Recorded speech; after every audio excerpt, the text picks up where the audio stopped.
নমস্কার সম্মানীয় দর্শকবৃন্দ, এই মুহূর্তের সবচেয়ে বড় খবর, ডাব্লিউবি টেট রেজাল্ট 2024 জুলাই মাসেই প্রকাশিত হতে চলেছে প্রাথমিকের টেট পরীক্ষার রেজাল্ট। আরও বিস্তারিত জানার জন্য অবশ্যই আপনারা ভিডিওটি শেষ পর্যন্ত দেখবেন।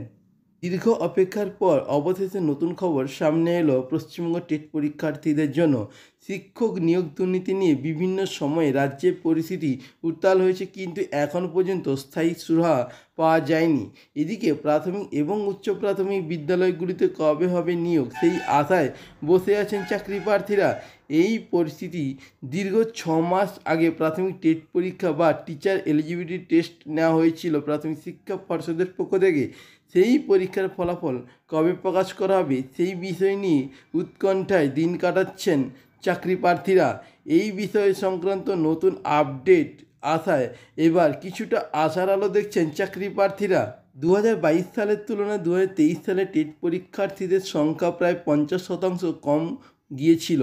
গত বছরের পরীক্ষায় মোট 3,09,054 জন পরীক্ষার্থী রেজিস্ট্রেশন করা সত্ত্বেও পরীক্ষায় অংশগ্রহণ করেছিলেন প্রায় 2,72,000 পরীক্ষার্থী।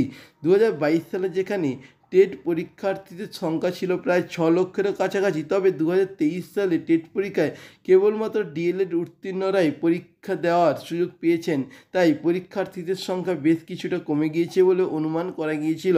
বিগত 2023 সালে পরীক্ষার রেজাল্ট জুলাই মাসের প্রথম সপ্তাহ নাগাদ প্রকাশ পেতে পারে বলে মনে করা হচ্ছে। সম্প্রতি এমনটাই ইঙ্গিত মিলেছে প্রাথমিক শিক্ষা পর্ষদের পক্ষ থেকে।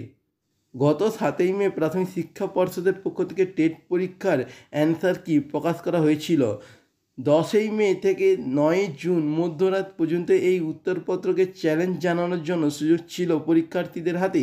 চূড়ান্ত ফলাফল প্রকাশের আগে এই পদক্ষেপকে ভীষণ গুরুত্বপূর্ণ বলে মনে করা হয়, যেহেতু উত্তরপত্রকে চ্যালেঞ্জ জানানোর সময় দীর্ঘদিন আগেই অতিক্রান্ত হয়েছে। সেই বিষয়ে মাথায় রেখে এবার জুলাই মাসের প্রথম সপ্তাহে প্রাথমিক পরীক্ষার ফলাফল প্রকাশের সম্ভাবনা দেখা দিচ্ছে। এই প্রসঙ্গে প্রাথমিক শিক্ষা পর্ষদের সূত্র মারফত জানা গিয়েছে যে ফলাফল প্রকাশের সমস্ত প্রস্তুতি প্রায় শেষের মাথায় এসেছে। খুব শীঘ্রই এই পর্ষদের পক্ষ থেকে এই ফলাফল প্রকাশ হবে এবং অফিসিয়াল বিজ্ঞপ্তিও জারি করা হবে। অর্থাৎ আপনারা পর্ষদের অফিসিয়াল ওয়েবসাইটে একটি নোটিশ পাবলিশড হবে, সেই নোটিশ পাওয়ার সাথে সাথে কিন্তু এই রেজাল্ট দেখতে পেয়ে যাবেন।